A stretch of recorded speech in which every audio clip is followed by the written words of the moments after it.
స్వాతంత్ర దినోత్సవం సందర్భంగా డిప్యూటీ సీఎం పవన్ కళ్యాణ్ శుభాకాంక్షలు తెలిపారు. స్వాతంత్ర్య స్ఫూర్తి అనేది జ్ఞాపకం కాదు, మనల్ని ముందుకు నడిపించే దిక్సూచి అన్నారు. అయితే రేపు ప్రతి ఇంటిపైన జాతీయ పతాకం ఎగరాలని చెప్పారు. గ్రామ గ్రామాన తిరంగా వేడుకలు జరపాలన్నారు పవన్ కళ్యాణ్. అన్నా క్యాంటీన్లకు తాము వ్యతిరేకం కాదు అన్నారు అంబటి రాంబాబు. పేదల్ని ఆదుకునే పథకాలు కూడా ఉండాలని చెప్పారు. అన్నా క్యాంటీన్లు రద్దీ ప్రాంతాల్లో ఉండాలి, కానీ 114 క్యాంటీన్లు ఊరికి దూరంగా ఉన్నాయని చెప్పారు. అన్నా క్యాంటీన్లకు పసుపు రంగు ఎలా వేస్తారని ప్రశ్నించారు అంబటి. జగన్ పాలనలో ఏపీ అప్పుల పాలైందని, సంపద సృష్టించి ప్రజల తలసరి ఆదాయం పెంచేలా కూటమి ప్రభుత్వం పాలన చేస్తుందన్నారు బీజేపీ ఎమ్మెల్యే సుజనా చౌదరి. అయితే ప్రజా సమస్యల పరిష్కారం కోసం పార్టీ ఆధ్వర్యంలో వారధి కార్యక్రమం ప్రారంభించామని చెప్పారు. రేపటి నుంచి బీజేపీ ప్రజాప్రతినిధులు ప్రజలకు అందుబాటులో ఉంటారని తెలిపారు.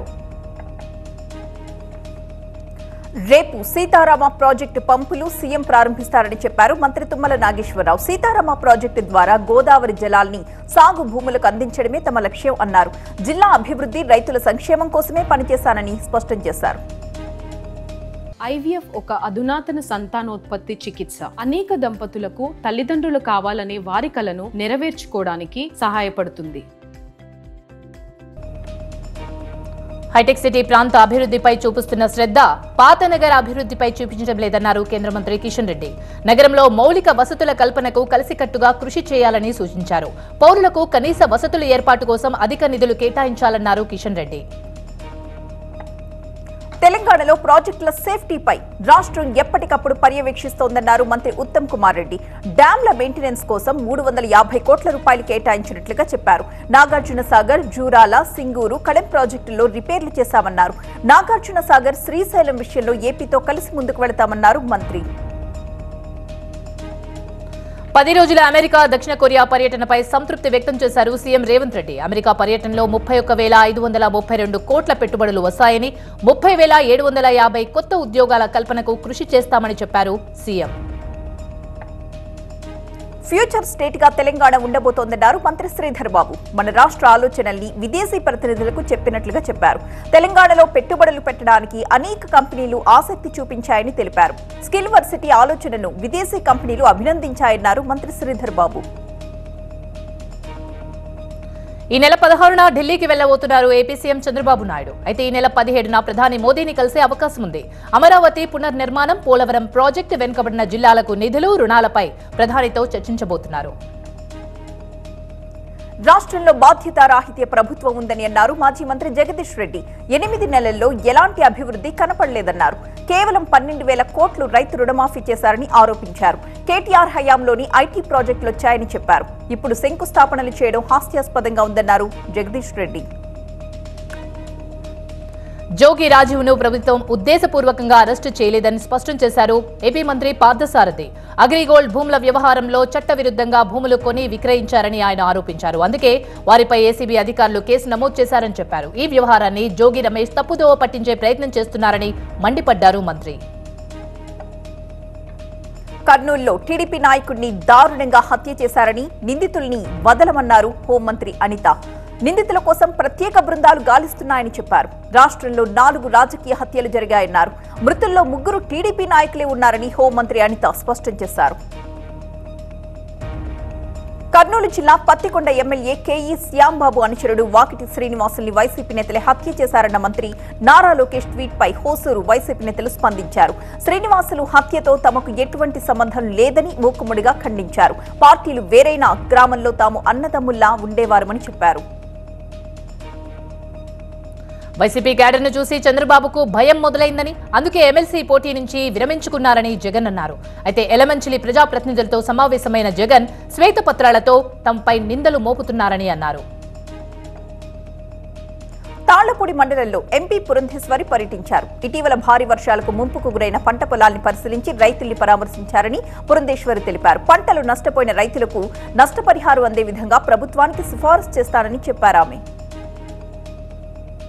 బలభనేని వంశీకి ఏపీ హైకోర్టులో ఊరట లభించింది. టీడీపీ ఆఫీస్పై దాడి కేసులో ముందస్తు బెయిల్ కోరారు వంశీ. ఆయనపై తొందరపాటు చర్యలు తీసుకోవద్దని హైకోర్టు ఆదేశించింది. కౌంటర్ దాఖలు చేయాలని ప్రభుత్వానికి ఆదేశించింది. తదుపరి విచారణ ఈ నెల 20కి వాయిదా వేసింది కోర్టు. ఒంగోలులో వైసీపీకి చెందిన mayor Sujatha, deputy mayor Vemuri బుజ్జితో పాటు మరో 17 మంది వైసీపీ కార్పొరేటర్లు టీడీపీలో చేరారు. దీంతో కార్పొరేషన్ టీడీపీ వశమైంది. ఎమ్మెల్యే దామచర్ల సమక్షంలో వీరంతా టీడీపీలో చేరారు. ఎమ్మెల్సీ దువ్వాడ ఇంటిపై హక్కు తనదంటున్నారు దువ్వాడ వాణి, మాధురి. మరోవైపు తానే అసలు హక్కుదారునంటూ స్థలం ఓనర్ పార్వతీరావు దువ్వాడ ఇంకా 60 లక్షలు బాకీ ఉన్నారని అన్నారు. అయితే అడిగితే కేసులు పెట్టారని ఆరోపించారు ఆయన. జోగి రమేష్ టార్గెట్ గా ఎమ్మెల్యే వసంత కృష్ణ ప్రసాద్ ఘాటు వ్యాఖ్యలు చేశారు. కుమారుడి అరెస్ట్ తో జోగి రమేష్ కుల రాజకీయాలు చేస్తున్నారంటూ విమర్శించారు. సొంత కులస్తుడికి ఉద్యోగం ఇప్పించేందుకు 7 లక్షలు తీసుకున్నారని చెప్పారు. ఉద్యోగాలు ఇప్పించి 35 లక్షలు వసూలు చేశారన్నారు కృష్ణప్రసాద్. గవర్నర్ కోట ఎమ్మెల్సీల నియామకంలో తెలంగాణ ప్రభుత్వానికి సుప్రీంకోర్టులో ఊరట లభించింది. తెలంగాణ హైకోర్టు ఆదేశాలపై జస్టిస్ విక్రానంద్ ధర్మాసనం స్టే ఇచ్చింది. గవర్నర్ నామినేట్ చేయడాన్ని అడ్డుకోలేమని ధర్మాసనం తేల్చి చెప్పింది. తదుపరి విచారణ 4 వారాల పాటు వాయిదా పడింది. వెయిటింగ్ లో ఉన్న ఐపీఎస్ అధికారులకు ఏపీ డీజీపీ షాక్ ఇచ్చారు. హెడ్ క్వార్టర్స్ లో అందుబాటులో లేని వారికి మెమో జారీ చేశారు. ఉదయం నుంచి సాయంత్రం వరకు డీజీపీ ఆఫీసులోనే ఉండాలని ఆదేశించారు. వెయిటింగ్ హాల్లో అటెండెన్స్ రిజిస్టర్లో సంతకాలు చేయాలన్నారు. మొత్తం 16 మంది సీనియర్ ఐపీఎస్లకు నోటీసులు జారీ అయ్యాయి. అంబేద్కర్ సామాజిక న్యాయ శిల్పం మీద పేరు ధ్వంసంపై ఢిల్లీలో జాతీయ ఎస్సీ కమిషన్ కు వైసీపీ ఫిర్యాదు చేసింది. నిందితులపై చర్యలు తీసుకోవాలని కోరారు వైసీపీ నేతలు. రాష్ట్ర ప్రభుత్వం మీద తమకు నమ్మకం లేదని అన్నారు. కేంద్రం కల్పించుకొని అంబేద్కర్ విగ్రహానికి రక్షణ కల్పించాలని కోరారు. పేదల ఆకలి తీర్చే సదుద్దేశంతో అన్నా క్యాంటీన్లు ప్రారంభించాలని రాష్ట్ర ప్రభుత్వం నిర్ణయించడం హర్షణీయమన్నారు కాంగ్రెస్ నేత తులసిరెడ్డి. కానీ వీటిని నగర, పట్టణ ప్రాంతాలకే పరిమితం చేయడం సమంజసం కాదన్నారు. రాష్ట్ర ప్రభుత్వం గ్రామీణ ప్రాంతాలు లేదా మండల కేంద్రాల్లో అన్నా క్యాంటీన్లు ఏర్పాటు చేయాలని కోరారు. స్కిల్ కేసుపై ఏపీ హైకోర్టులో విచారణ జరిగింది. ఈడీ, సీబీఐతో విచారణ జరిపించేలా ఆదేశాలు ఇవ్వాలని దాఖలైన పిటిషన్పై విచారించింది కోర్టు. పిటిషన్ విచారణ అర్హతకు సంబంధించిన అంశాలపై కౌంటర్ దాఖలు చేయాలని ప్రభుత్వానికి హైకోర్టు ఆదేశించింది. తదుపరి విచారణ 4 వారాలకు వాయిదా వేసింది హైకోర్టు. విశాఖ కేజీహెచ్ లో జూనియర్ డాక్టర్లు 2వ రోజు నిరసన తెలిపారు. ఓపీ సహా పలు సేవల్ని బహిష్కరించారు జూనియర్ డాక్టర్స్. కోల్కతాలో వైద్య విద్యార్థిని అత్యాచారానికి నిరసనగా ఆందోళన చేపట్టారు జూడాలు. గ్లోబల్ పీస్ ఎకనామిక్ సమిట్ అమెరికాలో జరుగుతుందన్నారు ప్రజాశాంతి పార్టీ అధ్యక్షులు కేఏ పాల్. అక్టోబర్ 1, 2, 3 తేదీల్లో సమ్మిట్ జరుగుతుందని, తెలంగాణ, ఏపీ ముఖ్యమంత్రుల్ని సమ్మిట్ కి ఆహ్వానించానని చెప్పారు. 1,00,000 కోట్ల పెట్టుబడులు తీసుకుని వస్తానని, పెట్టుబడులు రాకపోతే ఆంధ్రప్రదేశ్ లో అడుగు పెట్టనని సెటార్లు వేశారు కేఏ పాల్. మహిళలపై దాడులు చేయకుండా పాఠశాల విద్య నుంచి ఆలోచన విధానం మార్చాల్సిన అవసరం ఎంతైనా ఉందన్నారు మంత్రి సీతక్క. మత్తులో యువతులపై దాడులు జరుగుతున్నాయని చెప్పారు. డ్రగ్స్ నియంత్రణ కోసం ప్రభుత్వం పెద్ద ఎత్తున చర్యలు తీసుకుంటుందన్నారు. సికింద్రాబాద్ గాంధీ హాస్పిటల్లో రోగిని పరామర్శించిన సీతక్క కోల్కతాలో డాక్టర్ హత్యకు నిరసన చేపట్టిన వైద్యులకు మద్దతు ప్రకటించారు. కాకినాడలో నకిలీ పెరుగు ముఠా గుట్టు రట్టయింది. అచ్యుతాపురంలో కల్తీ పాలు, పెరుగుదందా చేస్తున్న అన్నపూర్ణ సంస్థపై ఫుడ్ ఇన్స్పెక్టర్ దాడులు చేశారు. పౌడర్, రసాయనాలతో కల్తీ పెరుగు తయారు చేస్తున్నట్టు గుర్తించారు. భారీగా నిల్వ చేసిన పెరుగును స్వాధీనం చేసుకుని నిర్వాహకుడిపై కేసు నమోదు చేశారు. హైదరాబాద్ లోని ఉప్పల్, నాగోల్ మెట్రో స్టేషన్ లో ఫ్రీ పార్కింగ్ ని రద్దు చేశారు. ఉచిత పార్కింగ్ ఇవ్వాలంటూ ప్రయాణికులంతా ఆందోళనకు దిగారు. మెట్రో సిబ్బందితో వాగ్వాదానికి దిగారు. పార్కింగ్ కి అన్యాయంగా డబ్బులు వసూలు చేస్తున్నారంటూ ఆగ్రహం వ్యక్తం చేశారు. జగిత్యాల జిల్లా మెట్టుపల్లి పట్టణం దుబ్బవాడలో నిన్న కిడ్నాప్ అయిన 3 ఏళ్ల బాలుడు శివ క్షేమంగా ఉన్నాడు. 2 కిడ్నాపర్లను పోలీసులు అదుపులోకి తీసుకున్నారు. నిన్న అక్కతో బయటకు వెళ్లిన 3 ఏళ్ల బాలుడిని బైక్ పై ఎత్తుకుపోయారు కిడ్నాపర్స్. నిర్మల్ ప్రభుత్వ ఆసుపత్రిలో విష జ్వరాల రోగులతో కిటకిటలాడిపోతుంది. బెడ్స్ చాలకపోవడంతో ఒకే బెడ్ మీద 2 పేషెంట్లకు పడుకోబెట్టి వైద్యం అందిస్తున్నారు. అయితే ఈ ఆసుపత్రిలో కేవలం 50 బెడ్స్ మాత్రమే ఉన్నాయి. 100 పడకలకు విస్తరించాలని ఎప్పటి నుంచో డిమాండ్ ఉన్నా ఎవరికీ పట్టడం లేదు. బంగ్లాదేశ్ లో హిందువులపై జరుగుతున్న దాడులకు నిరసనగా హిందూ సంఘాల ఆధ్వర్యంలో చేవెళ్ల బంద్ కు పిలుపునిచ్చారు. పార్టీలకు అతీతంగా నాయకులు హిందూ సంఘాలతో కలిసి ర్యాలీ నిర్వహించారు. కడప జిల్లా పులివెందల కదిరి రహదారిలోని ఓ మద్యం దుకాణంలో దొంగలు పడ్డారు. 4 లక్షల నగదుతో పాటు లిక్కర్ బాటిళ్లు ఎత్తుకెళ్లారు. బాధితుల ఫిర్యాదుతో పోలీసులు దొంగల కోసం గాలిస్తున్నారు. విజయనగరం పురిటిపెంట జూట్ మిల్ గోడౌన్ పై విజిలెన్స్ అధికారులు దాడులు చేశారు. అక్రమంగా నిల్వ చేసిన పీడీఎస్ బియ్యాన్ని గుర్తించి సీజ్ చేశారు. బియ్యం నిల్వ చేసిన వారి వివరాల కోసం ఆరా తీస్తున్నారు. ఢిల్లీ లిక్కర్ స్కామ్ లో కేజ్రీవాల్ కు మరోసారి షాక్ తగిలింది. మధ్యంతర బెయిల్ ఇవ్వడానికి సుప్రీంకోర్టు నిరాకరించింది. సిబిఐ అరెస్టు సవాల్ చేస్తూ సుప్రీంకోర్టును ఆశ్రయించారు కేజ్రీవాల్. పిటిషన్పై విచారణను ఈ నెల 23వ తేదీకి వాయిదా వేసింది సుప్రీంకోర్టు.